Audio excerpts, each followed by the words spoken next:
Paper 3 start करने वाले हैं। पेपर 2 हम कंप्लीट करके हैं। अगर आपने वो वीडियो नहीं देखे हैं तो मैं डिस्क्रिप्शन में प्लेलिस्ट दे दूंगा पेपर 2 की, आप पूरे वीडियो उसमें देख सकते हैं। ठीक है, आज हम पेपर 3 स्टार्ट कर रहे हैं और उसमें सेक्शन ए स्टार्ट कर रहे हैं। तो सबसे पहले उसकी मीनिंग समझे। देखो हमें क्या मिला हुआ है, पेपर 3 सेक्शन ए और उसमें सबसे पहले ट्रू फॉल्स है और 4 है 1 2 3 4 4 ट्रू फॉल्स हैं। ओके, तो देखो सबसे पहला नंबर क्या है, 5 is one of the zeros of the polynomial px equals to x cube plus 9x square plus 23x plus 15। देखो अभी आपको बोल रहा है 5 जो है इस पॉलिनोमियल का 0 है, तो उसमें क्या होगा, सिंपल होता है, जहां जहां x है वहां पे मैं ये 5 पुट करूंगा, क्योंकि 5 के लिए बोल रहा है, तो जहां जहां x है 5 पुट करूंगा। और अगर जो उस पॉलिनोमियल का आंसर 0 आ गया तो हम बोलेंगे यस 5 जो है वो पॉलिनोमियल है, मींस 0 है, 0 ऑफ द पॉलिनोमियल है। और अगर जो 0 नहीं आया आंसर तो क्या बोलेंगे, पॉलिनोमियल मींस 0 नहीं है उस पॉलिनोमियल का, कहने का मतलब वो फॉल्स हो जाएगा।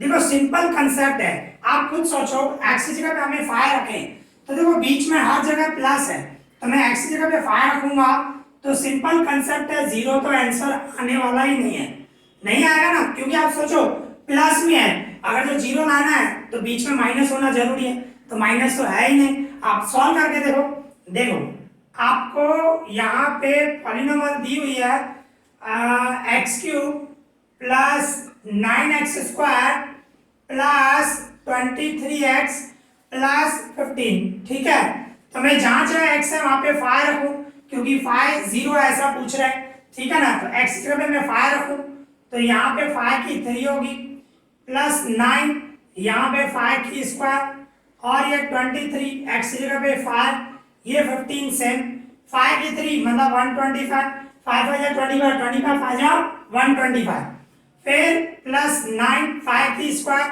25 और 23 को 5 से मल्टीप्लाई करूं 115 प्लस 15, अभी ये 125 इसका मल्टीप्लाई करूं 225 एंड प्लस 115 प्लस 15। अभी आप देखो सब प्लस है, तो कहने का मतलब 0 तो नहीं आएगा ना, 0 आएगा तो ही हम बोलेंगे 5 जो है गिवन पॉलिनोमियल का 0 है, पर यहाँ पे आप प्लस करोगे 0 तो आने वाला ही नहीं है। ठीक है ना, तो कहने का मतलब ये जो है 5 जो है इस पॉलिनोमियल का 0 नहीं होगा, कहने का मतलब जो हमारा फर्स्ट नंबर है वो फॉल्स होगा, वो क्या होगा, फॉल्स, रॉन्ग है। ठीक है, ये हो गया हमारा फर्स्ट नंबर। सेकंड नंबर में देखो क्या बता रहे हैं, the equation x square minus 18x plus 81 equals to 0 has repeated roots. Repeated roots का मतलब होता है सेम रूट्स, सेम, रिपीटेड मतलब दोनों सेम आए, रिपीटेड का मतलब है सेम। ठीक है ना, और सेम हो, इक्वल हो, तो वो कब होते हैं, जब डिस्क्रिमिनेंट की वैल्यू 0 हो। ठीक है ना, तो इसमें हम डिस्क्रिमिनेंट फाइंड करेंगे, तो वो डिस्क्रिमिनेंट क्या आ रहा है वो देखना है। अगर जो 0 आ गया तो हम बोलेंगे रिपीटेड रूट्स है, अगर जो 0 नहीं आया तो रिपीटेड रूट्स नहीं होंगे, डिस्टिंक्ट रूट्स होंगे, अलग अलग होंगे, मतलब ये फॉल्स हो जाएगा अगर जो d 0 नहीं आया तो। ठीक है ना, तो हम डिस्क्रिमिनेंट फाइंड करें, सबसे पहले तो हम कंपेयर करें, तो x स्क्वायर के साथ जो है वो a होता है, मतलब a इक्वल्स टू 1 हुआ, x स्क्वायर के साथ जो है x के साथ है तो वो b होता है, b equals to minus 18। Okay, और जो ये लास्ट कांस्टेंट टर्म है वो c हुआ 81। तो अभी हम डिस्क्रिमिनेंट d फाइंड करें, उसकी formula b square minus 4ac, b की जगह में मैं वैल्यू पुट करूं माइनस 18 उसकी स्क्वायर, ये माइनस सेम 4 सेम, a की जगह पे मैं 1 रखूं, c की जगह पे 81 रखूं। अभी देखो माइनस 18 की स्क्वायर, स्क्वायर हमेशा प्लस में आता है, 18 को 18 से मल्टीप्लाई करो तो क्या होगा 324, माइनस 4 को 1 से 4 1 जा 4, फिर 81 से मल्टीप्लाई करो, 4 1 जा 4, 4 8 जा 32, बस देखो 324 माइनस 324 मींस क्या हुआ, 0 हो गया। तो डिस्क्रिमिनेंट 0 आया मतलब रिपीटेड रूट्स होंगे, मतलब सेम रूट्स होंगे, बरोबर है ना। तो कहने का मतलब ये जो सेकंड नंबर है वो ट्रू हो गया। ठीक है ना, फर्स्ट नंबर फॉल्स हुआ, सेकंड नंबर ट्रू हुआ, क्योंकि उसमें रिपीटेड रूट्स आएंगे, क्योंकि डिस्क्रिमिनेंट 0 आया, बरोबर ना।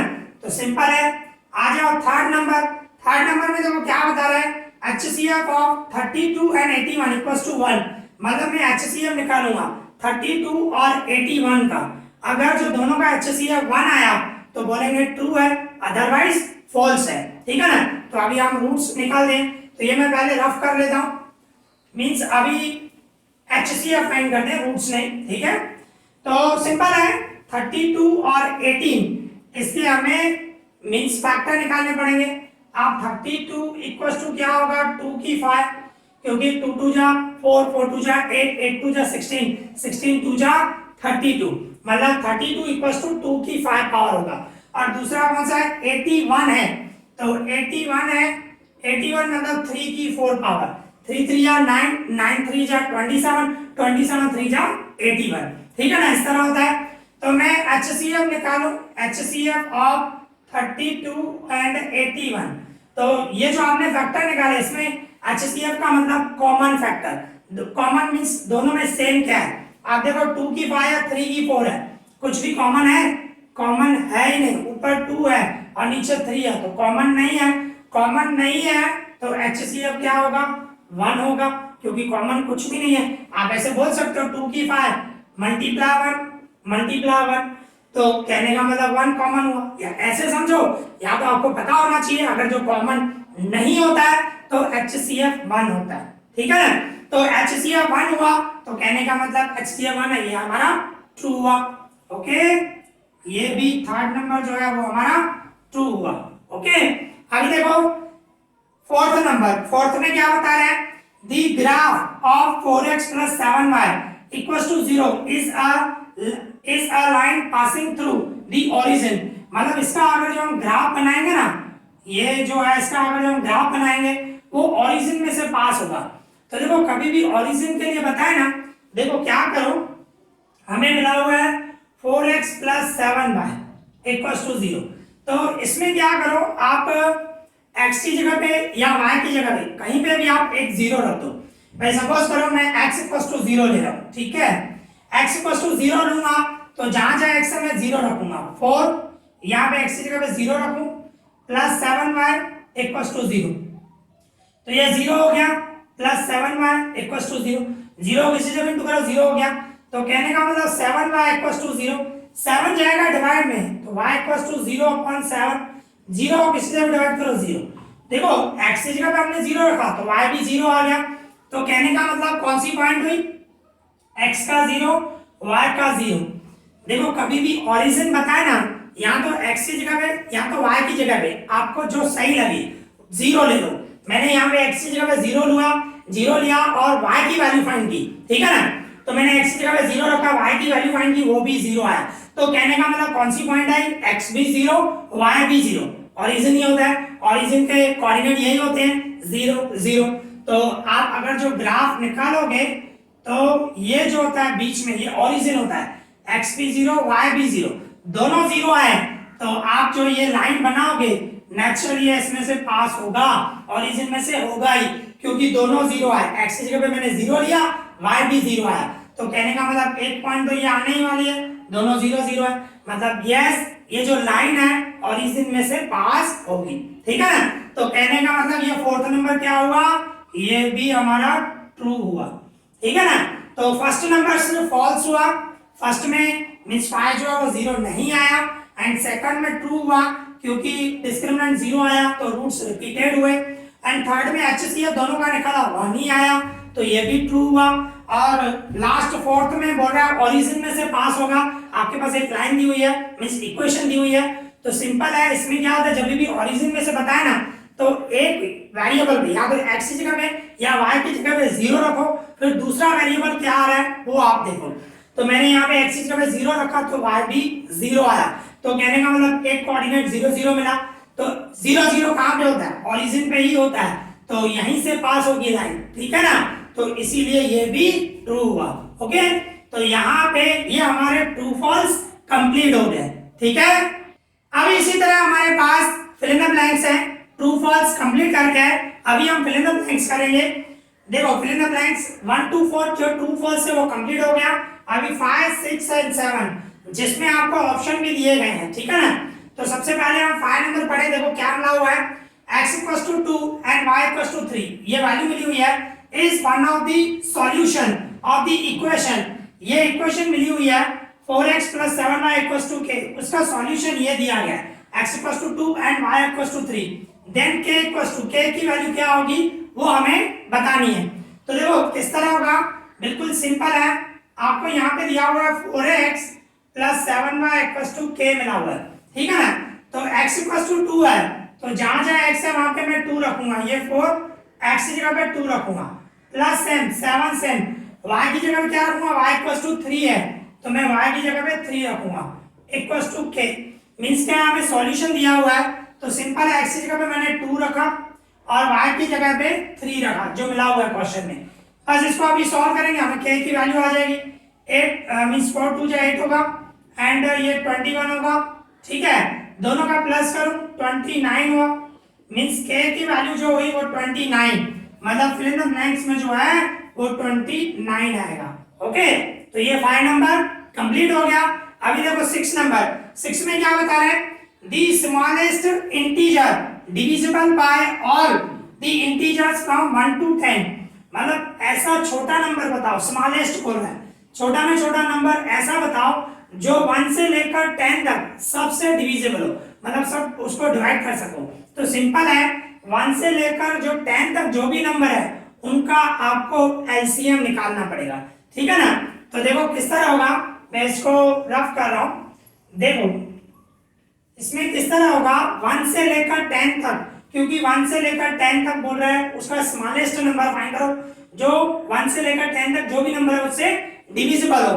तो देखो मैं 1 के फैक्टर निकालूं तो 1 ही रहने वाला है, 2 के फैक्टर निकालूं 2 ही रहेगा, 3 के फैक्टर निकालूं 3 रहने वाला है, 4 का फैक्टर 2 की 2 2 2 जा 4, 5 के फैक्टर 5 रहने वाला है, बराबर ना, प्राइम नंबर है, 6 के फैक्टर 2 × 3, 7 के फैक्टर 7 ही रहने वाला है, और 8 के फैक्टर मतलब 2 की 3 2 2 जा 4 4 2 जा 8, 9 के फैक्टर मतलब 3 की स्क्वायर, और 10 के फैक्टर मींस 2 × 5। इस तरह हमने फैक्टर निकाले 1 से लेकर 10 तक, क्योंकि हमें वही बोल रहा है 1 से लेकर 10 तक, 1 to 10, ठीक है ना।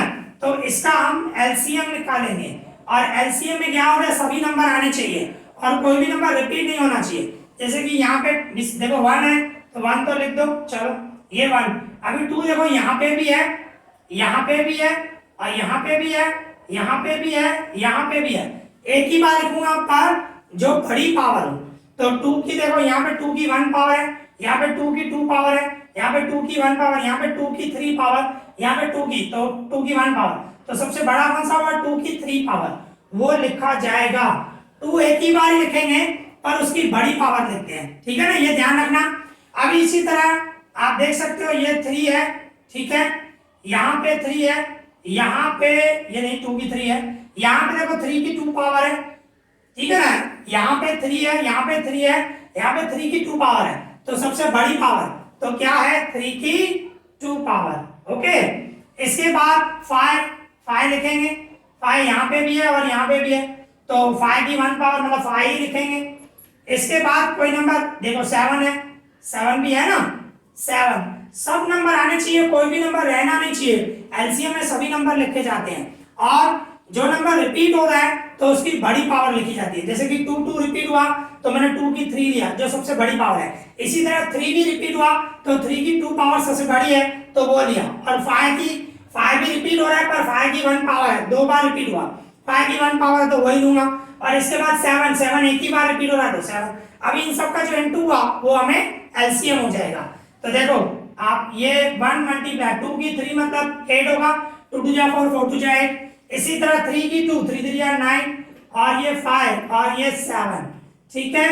तो देखो इसका मैं मल्टीप्लाई करूं, 8 9 जा 72, 72 को 5 से मल्टीप्लाई करूं 360 को 7 से मल्टीप्लाई करूं, 360 को 7 से मल्टीप्लाई करूं, 0 7 6 जा 42, 21 एंड 4 25, मतलब एलसीएम आया 2520, मतलब 2520 ऐसा नंबर है जिसको आप सबसे डिवाइड कर सकते हो। मैं 2520 को 1 से भी डिवाइड कर सकते हो, 2520 को 2 से भी डिवाइड कर सकते हो, 2520 को 4 से भी डिवाइड कर सकते हो, 5 से भी डिवाइड कर सकते हो, 6 से भी डिवाइड कर सकते हो, 7 से भी डिवाइड कर सकते हो, 8 से भी डिवाइड कर सकते हो, 9 से भी एंड 10 से भी, क्योंकि 1 से लेकर 10 तक। तो 2520 ये सबसे स्मॉलेस्ट नंबर है जिसको आप इन सभी नंबर से डिवाइड कर सकते हो। वही बोला था ना, डिविजिबल बाय ऑल इंटीजर, सबसे डिविजिबल हो। तो ठीक है ना, देखो ये है ना 2520, आप देख सकते हो ऑप्शन में भी है। ठीक है, तो फिल इन द ब्लैंक्स में आएगा 2520। ये हो गया हमारा 6 नंबर। अभी 7 नंबर में देखो क्या बता रहा है, the area of triangle, triangle की एरिया विद वर्टाइसेस, ये वर्टाइसेस आपको दिए गए हैं A B and C is dash square unit. ये जो है आपके कोर्स में नहीं है, 30% जो डिडक्शन हुआ ना कोर्स, उसमें ये जो मींस एक्सरसाइज 7.3 का है आपके कोर्स में नहीं है, पर अभी गाला में है तो हम कर रहे हैं।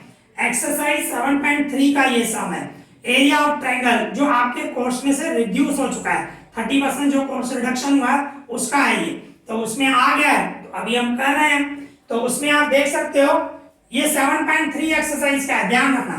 आपके पास 3 पॉइंट है, एक 30 एंड बी है 70 एंड सी है 92। ठीक है ना, इस तरह 3 पॉइंट ली ए बी सी, इसकी हमें एरिया फाइंड करनी है।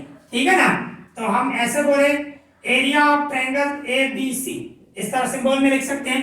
उसकी फॉर्मूला होती है, आपको फॉर्मूला पता होनी चाहिए, यहाँ पे नीचे लिख रहा हूँ 1/2 एब्सोल्यूट वैल्यू में आता है x1, तो ब्रैकेट में आएगा y2 माइनस y3।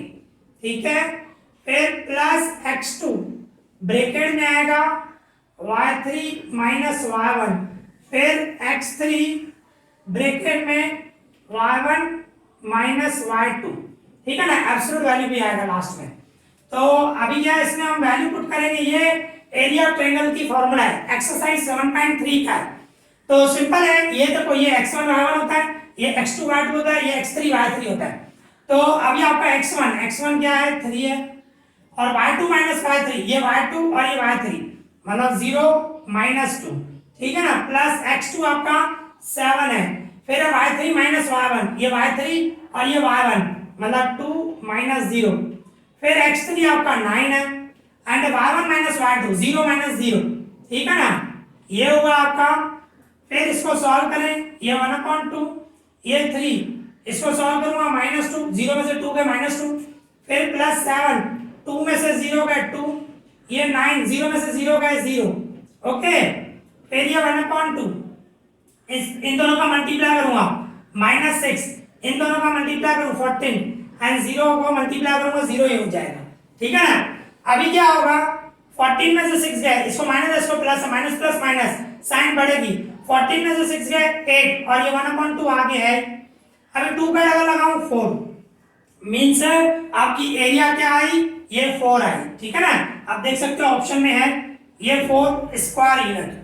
ठीक है, तो ये जो है एक्सरसाइज 7.3 का है, ये एरिया की फॉर्मूला, एरिया ऑफ ट्रायंगल उसकी फॉर्मूला है, आपको पता होनी चाहिए। ठीक है ना, पर ये आपके कोर्स में नहीं है, पर इसके बाद भी अगर जो गाला में है तो आपको ये आना चाहिए। ठीक है ना, ज्यादा हम 7.3 नहीं करेंगे, पर अगर जो गाला में है तो आपको उसकी प्रैक्टिस करनी चाहिए, जरूरी है।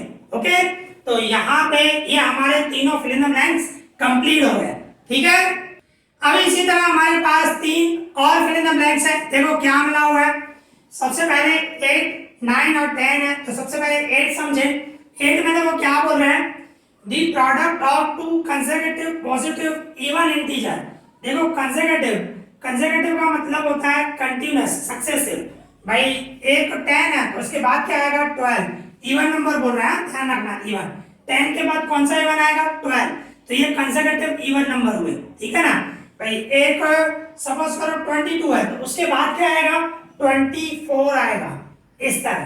तो वही बोल रहे हैं दी प्रोडक्ट मतलब multiply of 2 consecutive positive even integer is 2 to 4। मैं बोल रहा है ऐसे दो नंबर जिनका प्रोडक्ट 2 to 4 है, तो देन दोज इंटीजर्स आर, वो इंटीजर कौन से होंगे। तो देखो सिंपल मेथड है, अगर जो हम इक्वेशन से करेंगे तो भी चल जाएगा, पर अगर जो आपको ये इक्वल मींस ऑप्शन तो दिए ही गए हैं, आप देखो पहला कौन सा है 14 एंड 16, मतलब देखो 14 उसके बाद कौन सा आएगा 16, कंसेक्यूटिव, बरोबर ना। इसी तरह 16 के बाद क्या आएगा 18, दूसरा दिया हुआ 12 के बाद क्या आएगा 14। तो सिंपल है, आपके पास जो दो नंबर दिए हुए हैं उनका अगर जो हम प्रोडक्ट करें, मल्टीप्लाई करेंगे 2 2 4 आ गया, तो वो आंसर, ठीक है ना, सिंपल। अगर जो आप ऐसा नहीं करना चाहते हो, इक्वेशन बनाना चाहते हो, तो वो भी आप कर सकते हो, ठीक है ना। तो देखो मैं अगर जो इन दोनों का मल्टीप्लाई करूं, पहले 14 और 16 है, इन दोनों का मल्टीप्लाई करूं मैं तो 24 10 एंड 1, तो ये 4 2 1 करेगा 2 2 4। देखो पहले ही इन दोनों का मल्टीप्लाई 14 और 16 का मैंने मल्टीप्लाई किया, ये 2 2 4 आया, तो यही आंसर होगा। आप फिर भी चेक कर दें, दूसरे भी चेक करें 16 और 18, ठीक है ना। इसका मैं मल्टीप्लाई करूं 48 14 एंड 1 8, इसके बाद 8 और 2, मतलब 288 आया। 16 और 18 का मल्टीप्लाई किया तो 288 आया। इसके बाद 12 और 14 दोनों का मल्टीप्लाई करूं 8 6 1, तो क्या आया 168 आया, 168 आया, बराबर है। तो अभी आपको देखो मल्टीप्लाई किया 2 2 4 किसका आ रहा है, 2 2 4 इन दोनों का आ रहा है 14 और 16, ये 14 और 16, तो ये आंसर हो गया। दोनों कंसेक्यूटिव है भाई, 14 के बाद दूसरा कौन सा इवन नंबर आ रहा है 16, तो दोनों कंसेक्यूटिव हुए, तो इसमें आपका आंसर आएगा 14 एंड 16। इसमें अगर जो आप दूसरा मेथड करना चाहते हो वो भी आप कर सकते हो। मींस कैसे भाई, सपोज करो एक नंबर x लो, सपोज कर रहे हैं, देखो दूसरा मैं समझा रहा हूं आपको, दूसरा मेथड भी आप कर सकते हो। अभी आपको सोचना है सिंपल ये लगा तो ये भी कर सकते हो, अगर जो आप दूसरा मेथड इक्वेशन बना के करना चाहते हो तो भी कर सकते हो। भाई सपोज करो एक नंबर हम x ले रहे हैं, तो दूसरा नंबर कौन सा होगा x प्लस 2, क्योंकि इवन नंबर 2 है, 2 के बाद 4, 10 है तो 10 के बाद 12, दोनों में 2 2 का डिफरेंस आ रहा है, तो एक x है तो दूसरा x प्लस 2 होगा, ठीक है ना। एक x है तो दूसरा x प्लस 2 होगा, दोनों का प्रोडक्ट, दोनों का मल्टीप्लाई आपको दिया हुआ, प्रोडक्ट बोल रहा है, मल्टीप्लाई मतलब दोनों का मैं मल्टीप्लाई करूं इक्वल टू 2 2 4। अभी इसको सॉल्व करोगे, x की वैल्यू निकालोगे, मींस देखो मैं x से इनटू करूं तो x² प्लस 2x, इसको इधर ले जाऊं तो -2 2 4 इक्वल टू 0। अभी ऐसे दो नंबर सोचो जिनका मल्टीप्लाई 2 2 4 हो और प्लस या माइनस करने से 2 है, तो कौन सा लगेगा 16 14 जा, यही लगने वाला है, ठीक है ना। तो आप देखो ये x² बीच में प्लस है तो plus 16x minus 14x and -2 2 4 equal to 0। अभी इन दोनों में से और इन दोनों में से मैं x कॉमन निकालूं तो x प्लस 16, दूसरा -14 कॉमन, ब्रैकेट में माइनस कॉमन निकाल रहा तो प्लस हो जाएगा अंदर, एंड 14 का डबल 2 2 4 पे 16 जा लगेगा, तो ये दोनों ब्रैकेट हमेशा सेम आनी चाहिए। तो एक ब्रैकेट में x प्लस 16, सेकंड ब्रैकेट में x माइनस 14 इक्वल टू 0, तो देयरफॉर क्या बोलोगे x प्लस 16 इक्वल टू 0 और में x माइनस 14 इक्वल टू 0, तो देयरफॉर ये प्लस 16 है आउटसाइड जाएगा माइनस 16 और में ये माइनस 14 है आउटसाइड जाएगा प्लस 14। ये जो x इक्वल टू माइनस 16 आया वो तो पॉसिबल ही नहीं होगा, नॉट पॉसिबल। क्यों पॉसिबल नहीं होगा, क्योंकि हमें पॉजिटिव इंटीजर बोल रहा है, कंजर्वेटिव पॉजिटिव इंटीजर, ये तो नेगेटिव आया, तो x equal to -16 is not possible. तो आपका पहला नंबर कौन सा हुआ x इक्वल टू 14, तो अभी एक नंबर 14 है तो दूसरा 14 के बाद कौन सा आएगा पॉजिटिव नंबर, इवन नंबर, कौन सा आएगा 16। ओके, तो आप ऐसे भी फाइंड कर सकते हो, x 14 आया तो दूसरा अगर जो x प्लस 2 करूंगा उसमें 2 ऐड कर दूं तो 16, 14 और 16। आप ये मेथड भी कर सकते हो, यहाँ तो सिंपल है, पहला जैसे मेथड समझा, दोनों का मल्टीप्लाई करो, देखो 2 2 4 किसका आ रहा है तो भी चल जाएगा, ठीक है ना, बिल्कुल इजी मेथड है। तो यहाँ पे ये हमारा 8 नंबर कंप्लीट हो गया। अभी आगे बढ़ते हैं, देखो क्या बता रहा है, इसके बाद क्या बता रहा है, for the AP arithmetic progression के लिए हमें क्या दिया हुआ है 71 68 65 डैश डैश डैश, ये आपको सीरीज दी गई है, मींस अर्थमेटिक प्रोग्रेशन दिया हुआ है। इट्स डैश टर्म, इसका कौन सा term is first negative term, भाई फर्स्ट नेगेटिव टर्म कौन सा होगा, तो देखो सिंपल है, ये भी ये आपको 71 68 एंड 65 सो ऑन ऐसे दिया हुआ, तो आपका ए फर्स्ट टर्म 71 होगा एंड डी डिफरेंस, इसमें से ये माइनस करो 68 माइनस 71 तो -3 हुआ। ओके, फर्स्ट टर्म और डिफरेंस दोनों मिल गया। अभी कौन सा टर्म फर्स्ट नेगेटिव होगा, मतलब मैं nth टर्म ले रहा हूं और नेगेटिव होगा मतलब लेस देन जीरो होगा। ऐसा कौन सा टर्म जो फर्स्ट नेगेटिव होगा, मतलब nth term less than zero लूंगा, ठीक है ना, जीरो से कम हो नेगेटिव, बराबर ना, तो नेगेटिव आपको बोल रहा है, देखो तो लेस देन जीरो लेते हैं। तो इसमें क्या करूंगा मैं, ए इसकी an की फॉर्मूला nth टर्म की a n-1 d less than zero, अभी वैल्यू पुट करूं, a की जगह पे 71, ये n-1 d की जगह पे रखूंगा -3 एंड लेस देन जीरो। फिर देखो ये n-1 और ये -3 से लेस देन, ये 71 प्लस में उस साइड लेके जाऊंगा तो -71 0 -71, तो जीरो हटा दिया, जीरो लिखने की जरूरत नहीं है, तो -71। अभी क्या करूंगा, दोनों की माइनस हटाऊंगा तो क्या हो जाएगा n-1 यहाँ पे 3 और लेस देन का क्या हो जाएगा ग्रेटर देन 71। ध्यान रखना कभी भी माइनस हटा दिया ना तो लेस देन का ग्रेटर देन हो जाएगा। कैसे, देखो एक एग्जांपल से समझा रहा हूं, -2 और -3, आप सोचो इन दोनों में से बड़ा कौन सा है, इन दोनों में से बड़ा है -2, माइनस में जो छोटा होता है वो बड़ा होता है, आपको पता ही है, मतलब -2 और -3 दोनों में से बड़ा कौन सा होगा, -2 होगा, मींस इस तरह आएगा। पर मैं दोनों की माइनस हटा दूं, एक 2 कर दूं एक 3 कर दूं, मतलब माइनस दोनों की हटा दी, अभी आप सोचो बड़ा कौन सा होगा, अभी 3 बड़ा हो गया, तो क्या हो जाएगा, 3 बड़ा हुआ तो उस साइड हो जाएगा। तो कहने का मतलब ऐसे होता है, अगर जब माइनस दोनों साइड हटा रहे हो ना तो लेस देन का ग्रेटर देन हो जाएगा, ये आप ध्यान रखना, ठीक है। फिर क्या करूंगा, ये n-1 ग्रेटर देन 71 और ये 3 मल्टीप्लाई में डिवाइड में जाएगा, ओके। फिर ये n ग्रेटर देन 71/3, ये -1 है उस साइड जाएगा, मैं +1 कर देता हूं, ओके, इस तरह कर दिया।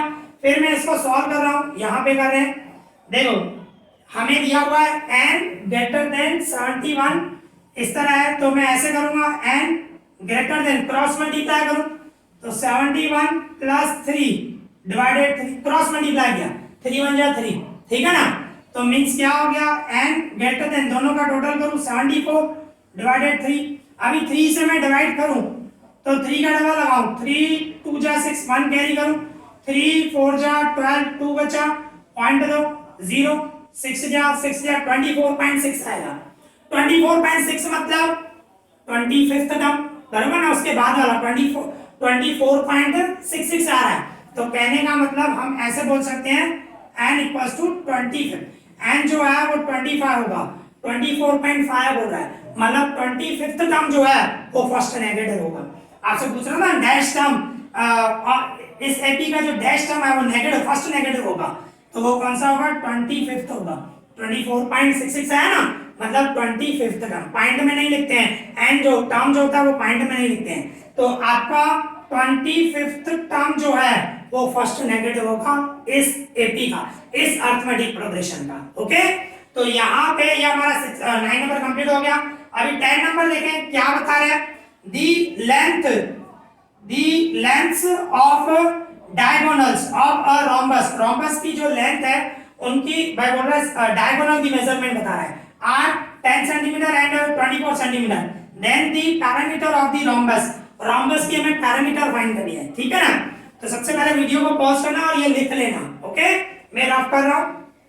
देखो अभी इसमें क्या बता रहा है आपको, रोम्बस है, रोम्बस के दोनों डायगोनल दिए हुए हैं, तो आपसे पूछ रहा है कि रोम्बस की जो पैरामीटर होगी वो क्या होगा, पैरामीटर मतलब चारों साइड का टोटल, और रोम्बस में आपको पता होना चाहिए चारों साइड इक्वल होती है, और डायगोनल, भाई ये समझो मैं डायगोनल मींस रोम्बस दे देता हूं, नाम दे देता हूं ABCD, तो ये AC एक डायगोनल हुआ, भाई वो डायगोनल की मेजरमेंट दी है 10 सेंटीमीटर एंड 24, तो देखो ये AC मैंने 10 लिया, सपोज कर रहे हैं AC डायगोनल है वो 10 ले रहा हूं, और दूसरा डायगोनल है BD मैं 24 ले रहा हूं, ओके, 10 सेंटीमीटर एंड 24 सेंटीमीटर। देखो AC जो है वो 10 है, सपोज करो यहाँ पे मैं O ले लेता हूँ बीच में, O जो होगा वो राइट एंगल, आपको पता होना चाहिए रोम्बस में दोनों जो डायगोनल होते हैं एक दूसरे को राइट एंगल पे बाइसेक्ट करते हैं,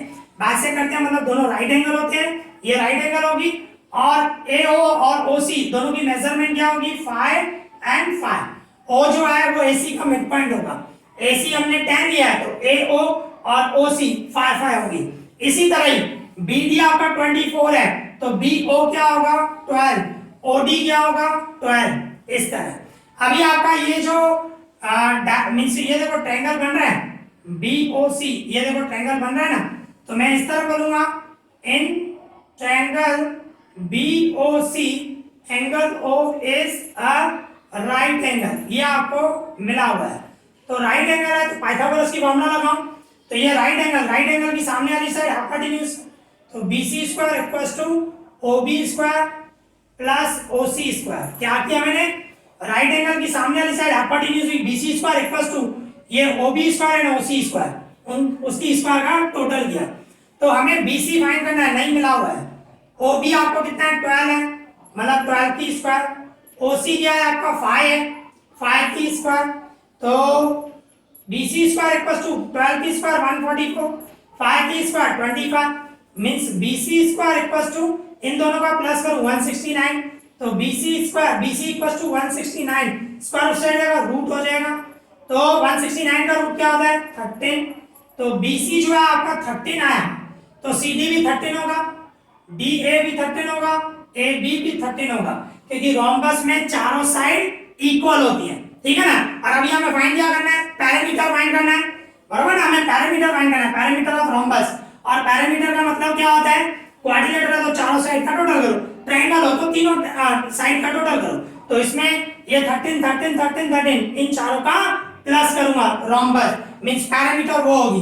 हमें क्या फाइंड करना है, यहां पे लिख देता हूं मैं, हमें फाइंड करना है parameter, okay, parameter of rhombus, rhombus ABCD, मतलब चारों साइड का प्लस होगा, AB plus BC plus CD plus DA, तो चारों 13 है, 13 प्लस 13 प्लस 13 प्लस 13 सबका टोटल करोगे 52 आएगा, बराबर ना।